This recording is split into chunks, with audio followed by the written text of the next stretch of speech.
जय हिंद दोस्तों, आप देखना शुरू कर चुके हैं इंडिया थ्रू टाइम्स 7, जिसका का अर्थ है समय के माध्यम से। भारत तो चलिए शुरू करते हैं। कौन थे नेहरू? कोई उन्हें पंडित नेहरू बुलाते या तो कोई पंडित या कोई चाचा। नेहरू देश की आजादी के बाद, जब देश में अच्छे उद्योग नहीं थे, लोगों के पास इनकम नहीं थी, देश विकसित नहीं था, तो उन्होंने क्या क्या रणनीति बनाई कि देश को विकसित बनाया जाए। हमने पिछली वीडियो में आपको सारे प्रधानमंत्री के बारे एक सारांश बताया था। आज हम भारत के पहले प्रधानमंत्री श्री पंडित जवाहरलाल नेहरू के पूरे कार्यकाल के बारे में बात करेंगे। जैसा कि आपको पता है, देश आजाद होने के बाद भारत का प्रथम प्रधानमंत्री कार्यभार सरदार वल्लभ भाई पटेल के हाथों में आया था।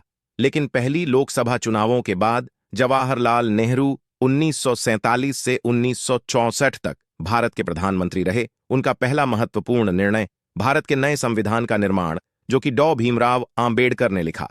इसके बाद जवाहरलाल नेहरू ने शिक्षा, औद्योगिकीकरण, खेलकूद, कृषि और विज्ञान के क्षेत्र में युवाओं के लिए आईआईटी और नवोदय विद्यालय जैसे संस्थान स्थापित किए।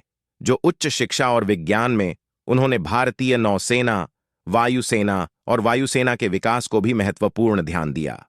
उनके प्रधानमंत्री बनने के बाद चीन के साथ संघर्ष था, जिसके परिणाम स्वरूप 1962 में हिमालय क्षेत्र में भारत चीन युद्ध हुआ। इस युद्ध में भारत ने महत्वपूर्ण भूमि खो दी और कई सैनिकों की हत्या हुई। इस घटना के बाद कई लोगों ने नेहरू को उनके नेतृत्व की विफलता का आरोप लगाया।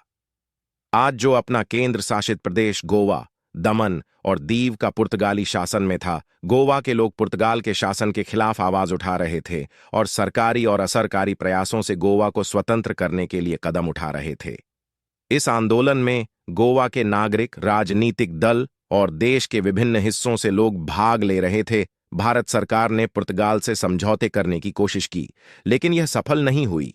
अंत में 1961 में भारत सरकार ने सैन्य कार्यवाही की गोवा, दमन और दीव के प्रांतों को आजाद करने के लिए। भारत के सैन्य शक्तियां गोवा पर कब्जा करने में सफल हो गई और पुर्तगाल के सैनिकों ने प्रतिरोध छोड़ दिया। जवाहरलाल नेहरू का आखिरी वर्ष उनके प्रधानमंत्री पद में 1964 में था। भारत और चीन के बीच होने वाले युद्ध में भारत की हार के बाद नेहरू पर भारतीय जनता का विश्वास कम हुआ। उनके आखिरी वर्षों में उनकी स्वास्थ्य समस्याएं गंभीर, उनकी तबीयत में निराशा थीं। आखिरी वर्ष प्रधानमंत्री के रूप में भारी जिम्मेदारियों और चुनौतियों के साथ बिता। तो ये था पंडित नेहरू जी के कार्यकाल का इतिहास। अगली आने वाली वीडियो में हम लाल बहादुर शास्त्री के कार्यकाल के बारे में बात करेंगे। उसके लिए हमारे चैनल को सब्सक्राइब करें और लाइक करें।